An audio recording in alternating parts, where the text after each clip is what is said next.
After discussion of conjugate of complex number, we are going to discuss about the properties of modulus of complex number. So first we discuss about the modulus of complex number, and after we discuss the properties of modulus of complex number. So first, modulus of complex number, modulus of complex number.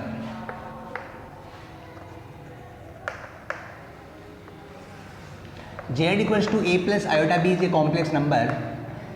Then the modulus of complex number is represented by this symbol, or in this symbol we consider the square in square root, the square of real part and the square of imaginary part. इस case में अगर देखें तो this is the modulus of complex number है हमारे पास. तो z equals to a plus iota b यानी कॉम्प्लेक्स नंबर, और उस केस में अगर हमें उसका मॉडुलस फाइंड करना है तो आप देख सकते हैं कि जो उसका रियल पार्ट है और उसका जो इमेजिनरी पार्ट है उसका स्क्वायर करके हमें ऐड करना है. तो सिंपल इसमें square root a square plus b square, this the modulus of complex number है हमारे पास.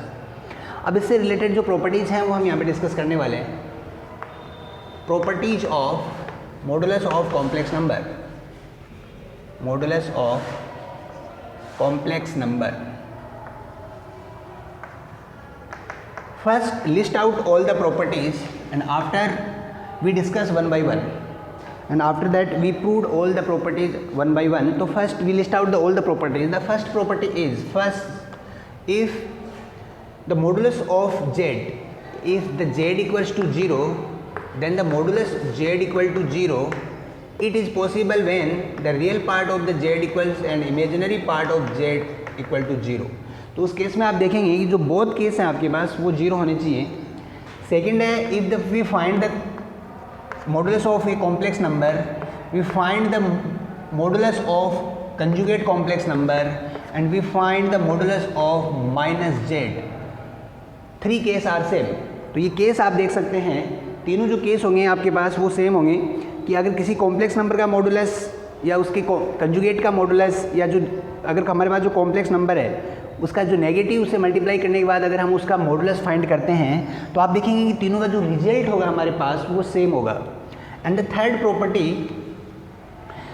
प्रॉपर्टी जो है आपके पास, थर्ड प्रॉपर्टी है द मॉडुलस ऑफ जेड. अगर इसको हम माइनस सिंबल से मल्टीप्लाई करते हैं तो this is the less than equal to real part of the Z, या real part of the modulus of Z, real part of the Z, and is less than equals to modulus of Z. यानी simple अगर आप देख सकते हैं तो यहाँ से प्रॉपर्टी देखिए कि अगर कोई कॉम्प्लेक्स नंबर है उसका मॉडुलस हमने फाइंड किया और उसको अगर हमने नेगेटिव नंबर से अगर मल्टीप्लाई किया तो वो आपका लेस देन होगा उसके रियल पार्ट ऑफ जेड से. एंड सेकंड जो है ये भी आपका लेस देन होगा जो मॉडुलस ऑफ जेड अगर हम फाइंड करते हैं. फोर्थ केस आपका सेम अप्लाई होगा कि modulus of z, negative modulus of z less than equals to imaginary part of the Z and less than equals to modulus of z. Case number fifth है आपके पास, जो property fifth है हमारे पास, तो property fifth है आपके पास कि the multiply of complex number and their conjugate equals to modulus of z square. ये हमने अपने लास्ट क्लास में भी इसको डिस्कस किया था. सिक्स प्रॉपर्टी आपके पास, if we multiply the complex number z1 z2 and then we find the modulus is equal to the separate the modulus of complex number. Question number 7 है आपके पास. Properties जो 7 है, अगर हमारे पास दो कॉम्प्लेक्स नंबर है z1 z2, अगर हम उनको डिवाइड करके फर्स्ट हम उनको डिवाइड करते हैं, आफ्टर दैट अगर हम उनका मॉडुलस फाइंड करते हैं तो it's equal to modulus of z1 and modulus of z2 separately. अगर हम उनका मॉडुलस फाइंड करके अगर हम उनको डिवाइड करें तो उस केस में भी हमारे पास जो उसका रिजल्ट आएगा वो आपका रिजल्ट सेम होगा. इसके बाद देखिए प्रॉपर्टी जो है हमारे पास, प्रॉपर्टी है आपके पास modulus of z1 plus z2 square. अगर क्योंकि दो कॉम्प्लेक्स नंबर को अगर हमने ऐड किया और देन उसका मॉडुलस अगर फाइंड करेंगे तो वो इक्वल होगा modulus of z1 square, modulus of z2 square plus 2 real part of z1 z2 बार. ये हमारे पास फॉर्मूला होगा. जो नेक्स्ट प्रॉपर्टी हम डिस्कस करने जा रहे हैं, प्रॉपर्टी नंबर 9, जो है आपके पास z1 माइनस z2 स्क्वायर जो होगा वो होगा z1 modulus of z1 square, modulus of z2 square minus 2 imaginary part of z1 z2 बार. तो ये हमारे पास नेक्स्ट प्रॉपर्टी है. एंड द प्रॉपर्टी 10, अगर हम इन दोनों पार्ट को अगर ऐड करते हैं तो ये बन जाएगा Z1 plus Z2 square plus Z1 minus Z2 square equals to twice of Z1 square plus Z2 square. तो उस केस में ये हमारे पास उसका ट्वाइस होगा। तो ये हमारे पास 10 प्रॉपर्टीज़ हैं जो हमारी जो प्रॉब्लम्स हैं उनको सोल्व करने में हमारी हेल्प करेंगी। अब हम क्या करने वाले कि वन बाय वन इन प्रॉपर्टीज़ का प्रूफ देखने वाले हैं। Now we are discuss the first property. The first property is if z equals to 0 then their modulus of z equals to 0 it is possible when the real part of the z the imaginary part of the z equals to 0। तो suppose that z equals to a plus iota b is a complex number. अगर हम modulus of z find करते हैं तो it's become a square plus b square, और then modulus of z equals to 0। तो suppose that modulus of z if 0 then the value of root a square plus b square equals to 0, either a square plus b square equals to 0। अब यहाँ से आप देख सकते हैं कि कब पॉसिबल होगा, अगर हमारे पास अगर a real part of z, b imaginary part of z, अगर बोथ अगर जीरो होंगे उसी केस में इसका रिजल्ट जीरो आएगा। अगर कोई भी एक जीरो नहीं होगा, नॉन जीरो वैल्यू एलिमेंट होगा, तो उस केस में आपके पास ये जो इक्वेशन है ये फुलफिल नहीं होगी। This equation is not soluble in the case of if one of them is zero. It means हमें क्या होना चाहिए, हमारे पास जो रियल पार्ट ऑफ z है वो भी जीरो होना चाहिए, हमारे पास जो इमेजिनरी पार्ट ऑफ z है वो भी जीरो होना चाहिए। तो आपके पास a भी जीरो है और b भी जीरो है, तो उसी केस में आपके पास ये जो इक्वेशन है वो सेटिस्फाइड होगी और आपके पास रिजल्ट जीरो आएगा। और ऐसा तभी पॉसिबल है जो z इक्वल टू जीरो, यानी जो कॉम्प्लेक्स नंबर है वो आपके पास जीरो है, जीरो प्लस आयोटा जीरो है, उसी केस में आपके पास ये पॉसिबल है। तो आप देख सकते हैं कि किसी भी कॉम्प्लेक्स नंबर जो z है उसका जो आप मॉडुलस ऑफ z जो है वो इक्वल टू जीरो किस केस में होगा, जब उसका real part of z and imaginary part of z both case zero हों। सेकेंड प्रॉपर्टी है हमारे पास, जो प्रॉपर्टी नंबर सेकेंड कि modulus of z bar and modulus of minus z are equal. तो सिंपल हमें यहाँ पे का एग्जाम्पल कंसिडर करते हैं। Suppose that z equals to a plus iota b, then the modulus of z equals to a plus iota b, z bar equals to a minus iota b and minus z means minus a minus iota b। तो उस case में अगर हम modulus z find करते हैं तो ये देखेंगे रूट के अंदर जो रियल पार्ट है a square plus b square. Second the modulus of z bar equals to square root के अंदर a square plus minus b square again b square and modulus of minus z, तो इसमें square root minus a square, this is a square plus b square. तो simple अगर हम result देखते हैं तो modulus of z, modulus of conjugate of same z and minus z, modulus of minus z is are same. तो ये आप देख सकते हैं, ये जो सेकंड प्रॉपर्टी थी हमारे। Now the third property is modulus of minus z less than equals to real part of z and it's less than to modulus of z। तो इसको अगर हम डिस्कस करें तो देख सकते हैं कि 3 प्लस 4 आयोटा। अच्छा ओके, सिंपल हम जो कुछ चीज़ें हम पहले डिस्कस कर लेते हैं। सपोज दैट कि हमारे पास कोई कॉम्प्लेक्स नंबर है z, तो z equals to 2 plus 3 iota है और z1 और z2 आपके पास 3 प्लस 4 आयोटा है। In case of real number we can easily find कि which number is greater than and which one is smaller. Simple अगर हम देखें, जैसे आपके पास 2 और 5 है या 2 और -3 है, तो इन नंबर्स में आप इजीली फाइंड कर सकते हैं कि कौन सा नंबर हमारे पास बड़ा है और कौन सा नंबर हमारा छोटा है। लेकिन इस केस में इन केस ऑफ कॉम्प्लेक्स नंबर आप देख सकते हैं कि केस ऑफ कॉम्प्लेक्स नंबर अगर हमारे पास है तो उस केस में हमारे पास डिफ़िकल्ट है। या फिर आप ऐसे कह सकते हो कि अगर हमारे पास कोई कॉम्प्लेक्स नंबर है z2 plus 3 iota 3 plus 4 iota, तो उस केस में मैं ये नहीं जज कर सकता कि विच वन इज ग्रेटर देन या विच वन इज स्मॉलर। तो उस केस में हम ये डिस्कस नहीं कर सकते या ये जज नहीं कर सकते हैं कि which complex number is greater than and which one is smaller. तो उस केस में हमें क्या करना पड़ता है, तो मॉडुलस ऑफ z हमारी उस केस में हेल्प करता है कि मॉडुलस ऑफ z अगर z1 अगर हम कंसिडर करें तो 4 प्लस 9 जो आपके z1 जो है आपका रूट 13 है and same modulus of z2 जो है आपके पास दिस इज 9 प्लस 16 एंड ये आपके पास 5 है। तो उस केस में modulus of z1 and z2 gives the real number और उसके बेस पे हम मॉडुलस ऑफ z एक हमें रियल नंबर मिलता है, उस बेस पे हम डिसाइड कर सकते हैं कि मॉडुलस ऑफ z जो है वो किस कॉम्प्लेक्स नंबर का ग्रेटर देन है, किसका स्मॉलर है। तो आपने यहाँ पे बहुत ही एक अच्छा कंसेप्ट यहाँ पे आपने डिस्कस किया है कि in complex number we are not able to discuss या we are not able to जज which complex number is greater than and which one is smaller. तो उस केस में आप उसका मैग्नीट्यूड फाइंड करते हैं। तो ये बहुत ही अच्छी प्रॉपर्टी हमने यहाँ पे डिस्कस की है। तो इस प्रॉपर्टी को, ये जो प्रॉपर्टी है हमारे पास कि minus z equals to 3 + 4 iota, if in the case the real part of z is 3 and modulus of z equals to, वो है आपके पास 9 + 16, the modulus of z equals to 5। तो उस केस में अगर अपन देखते हैं तो minus Z, the first is minus Z, modulus of minus Z is -5, the real part of z is 3। Yes, ये डेफिनेटली लेस देन या इक्वल हो सकता है और वो आपके पास 3 है, एंड 3 जो है वो लेस देन इक्वल टू 5 हो सकता है। तो आप यहाँ से इस रिजल्ट से देख सकते हैं कि जो रियल पार्ट ऑफ जेड है वो आपके पास 3 है, माइनस जेड अगर हम रिजल्ट देखते हैं तो वो बनता है -5, तो -5 लेस देन है 3 से और 3 लेस देन है 5 से। तो ये जो प्रॉपर्टी है आपके पास कि अगर हमारे पास कोई कॉम्प्लेक्स नंबर है उसका मॉडुलस हम फाइंड करते हैं तो उसका माइनस साइन से अगर उसको मल्टीप्लाई करें तो वो लेस देन होगा उसके रियल पार्ट ऑफ जेड से, और ये जो पार्ट है वो लेस देन इक्वल टू होगा मॉडुलस ऑफ जेड से।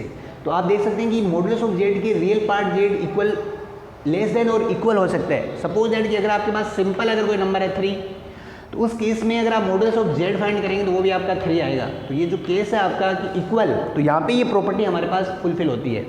तो इसके बाद जो नेक्स्ट प्रॉपर्टी है हमारे पास modulus of minus Z less than equals to imaginary part of Z and less than equals to modulus of Z. Again हम एक एग्जांपल कंसिडर करेंगे, Z equals to 3 + 4 iota, modulus of Z जो है हमारे पास 5 है और इमेजिनरी पार्ट ऑफ जो जेड है आपके पास दिस इज 4 है आपके पास। तो उस केस में अगर आप देखें तो इस प्रॉपर्टी को हम यहाँ पे डिस्कस करेंगे कि मॉडुलस ऑफ जेड माइनस, तो minus this is -5 less than equal to imaginary part of Z, तो imaginary part is 4, yes definitely -5 is less than to 4 and 4 जो है वो लेस देन इक्वल टू क्या होगा हमारे पास, मॉडुलस ऑफ जेड इज 5। तो आप देख सकते हैं ये भी इस प्रॉपर्टी को फुलफिल करता है। तो कहीं ना कहीं ये प्रॉपर्टी भी हमारे लिए काफ़ी इंपॉर्टेंट है। अब हम इसके बाद हम देखते हैं इसकी नेक्स्ट प्रॉपर्टी है हमारे प्रॉपर्टी नंबर 5, और प्रॉपर्टी 5 है z complex of conjugate of z equals to modulus of z square. और ये प्रॉपर्टी हमने अपनी लास्ट क्लास में हमने डिस्कस की है। आप देख सकते हैं कि कोई भी कॉम्प्लेक्स, अगेन हम इसको एक बार डिस्कस कर लेते हैं। जेड इक्वल्स टू आपके पास, सपोज दैट हम एग्जांपल कंसिडर कर लेते हैं, z equals to a + iota b है हमारे पास, जेड बार जो होगा आपके पास वो होगा a - iota b, and modulus of Z जो होगा जिस रूट के अंदर आप देख सकते हैं a² + b² होगा, और उसके स्क्वायर अगर हम करते हैं तो आप रूट हटा देंगे, a² + b² बनेगा। ये हमारे पास रिजल्ट है। अब वी फाइंड जेड बार, वो बन जाएगा a + iota b and a - iota b। Simple multiply करेंगे हम आइडेंटिटी यूज करके, तो ये बन जाएगा a² - iota b², a² - iota square b², iota square की वैल्यू पुट करेंगे बन जाएगा a² + b²। आप देख सकते हैं ये मॉडुलस ऑफ जेड का स्क्वायर है, तो this is modulus of z square. तो ये जो प्रॉपर्टी है हमारे पास बहुत इंपॉर्टेंट प्रॉपर्टी है। इस प्रॉपर्टी को आप ध्यान से देखेंगे कि कोई भी कॉम्प्लेक्स नंबर है जेड, उसका कंजुगेट है जेड बार, तो रिजल्ट क्या आएगा मेरे पास, रिजल्ट आएगा मेरे पास जो कॉम्प्लेक्स नंबर है जेड उसके स्क्वायर।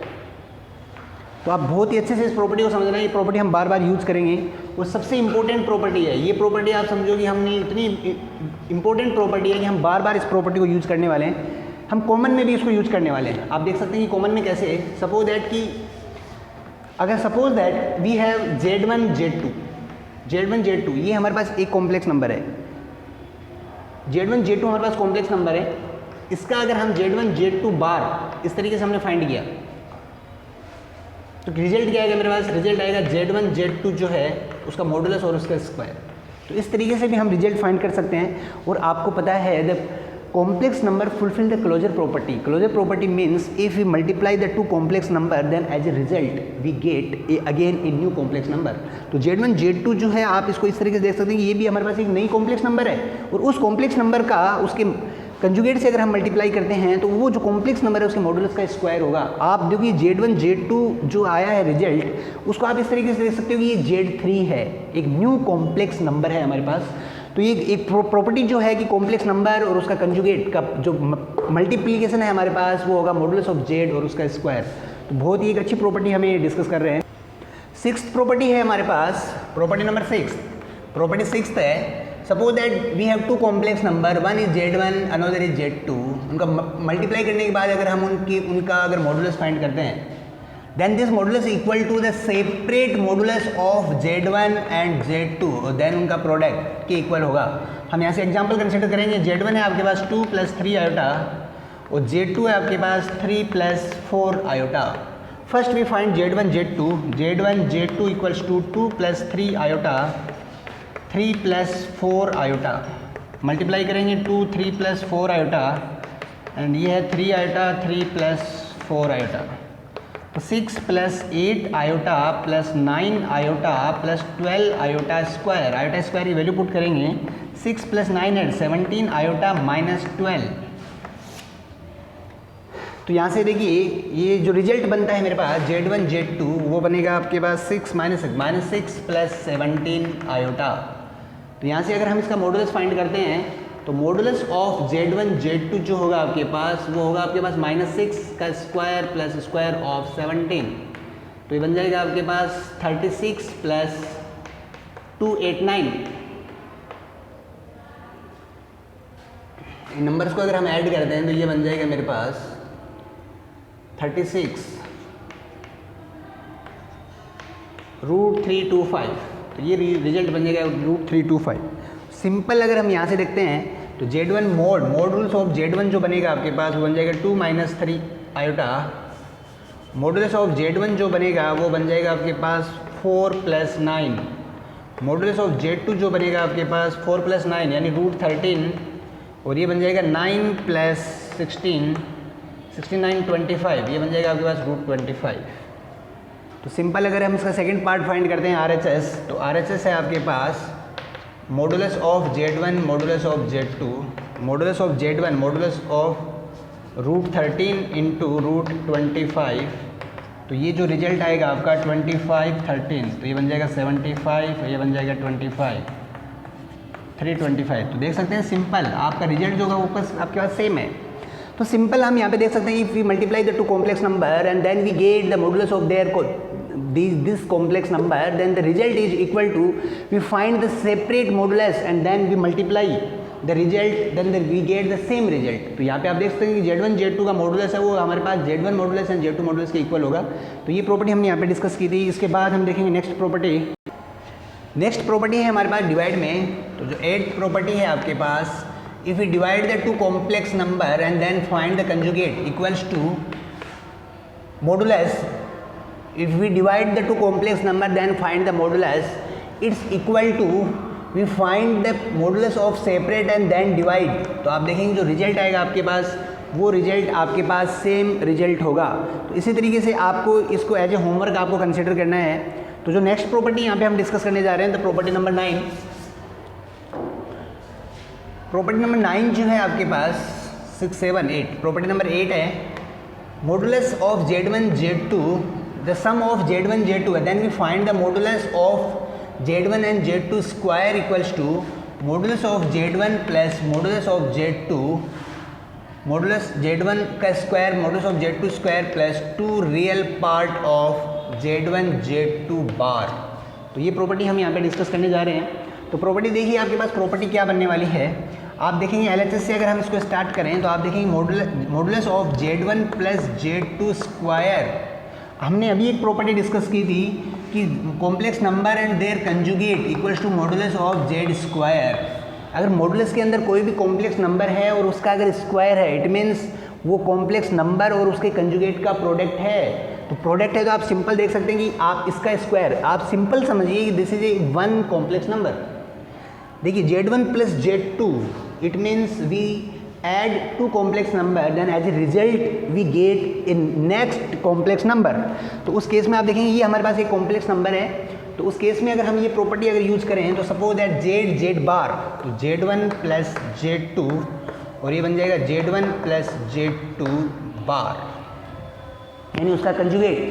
अब सिंपल आप देख सकते हैं कि ये प्रॉपर्टी हमने अपने लास्ट क्लास में डिस्कस की थी कि sum of two complex number and then we find their conjugate equals to sum of their separate conjugate. Then अगर हम इस रिजल्ट को अगर देखेंगे तो Z1 प्लस Z2, तो इसको मैं सेपरेट कर सकता हूँ और ये बन जाएगा Z1 बार Z2 बार। तो आप देख सकते हैं इस प्रॉपर्टी को आप इस तरीके से यूज कर सकते हैं।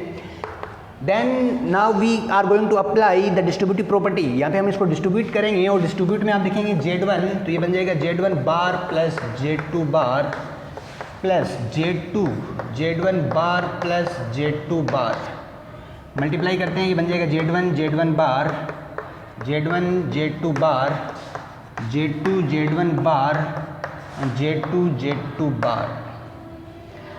सेम प्रॉपर्टी देखिए, this the complex number and their conjugate, तो क्या होगा द मॉडुलस ऑफ, या आप देख सकते हैं ये जो कॉम्प्लेक्स नंबर है उसका मॉडुलस का स्क्वायर, तो ये लिखेंगे Z1 square plus complex number and their conjugate का जो प्रोडक्ट होगा क्या होगा हमारे पास, इस कॉम्प्लेक्स नंबर का जो मॉडुलस होगा उसका स्क्वायर।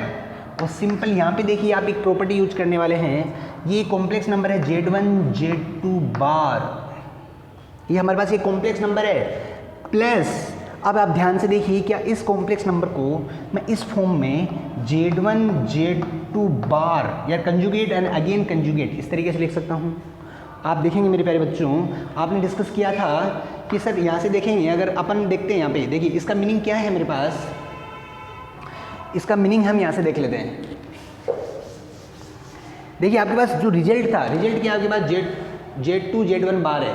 आप यहाँ से देखिए ये कंजुगेट अगर हम करते हैं तो ये जो कंजुगेट है यानी Z1 का कंजुगेट किया आपने, फिर Z2 का कंजुगेट और अगेन कंजुगेट, तो आप देखेंगे एज रिजल्ट आएगा आपके पास Z2, और ये तो है आपका रिजल्ट Z2 Z1 बार। तो Z2 Z1 बार को हमने इस तरीके से डिनोट कर दिया। आप इसको वापस समझने वाले हैं हम कि Z1 Z2 बार ये हमारे पास कोई कॉम्प्लेक्स नंबर है, सेम इसको हमने सेम रखा कि Z2 Z1 जो बार है उसको मैंने क्या लिखा कि इस ये जो कॉम्प्लेक्स नंबर है Z1 Z2 बार और उसका अगेन कंजुगेट हमने लिया। तो आप देख सकते हैं Z1 Z2 बार और उसका अगर हम कंजुगेट को अगर ओपन करें, इसके कंजुगेट को ओपन करें, इसका मतलब Z1 कंजुगेट और इसका कंजुगेट यानी Z2 बार और अगेन उसका कंजुगेट, तो Z1 कंजुगेट और ये जब आपका ओरिजिनल नंबर Z2 बनेगा Z2 Z1 बार, तो ये आपके पास सेम नंबर है। तो इस नंबर को मैं इस तरीके से रिप्रेजेंट कर सकता हूँ। ये रिप्रेजेंट करने के बाद जो प्रॉपर्टी है आपके पास वो हम डिस्कस करते हैं।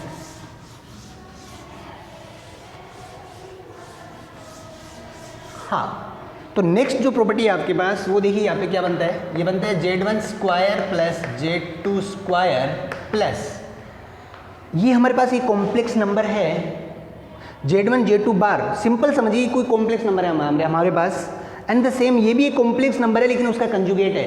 आप देख सकते हैं एक complex number and their conjugate को अगर हम ऐड करते हैं तो वो रिजल्ट देगा 2 real part of the Z। तो जो रिजल्ट आएगा हमारे पास जैसे 2 real part of the Z, 2 real part of the Z, ये रिजल्ट है हमारे पास। तो सिंपल ये जो रिजल्ट है इस रिजल्ट को मैं लिख सकता हूँ 2 real part of the Z। और Z क्या है मेरे पास, Z है Z1 Z2 बार, ये आपके पास रिजल्ट है।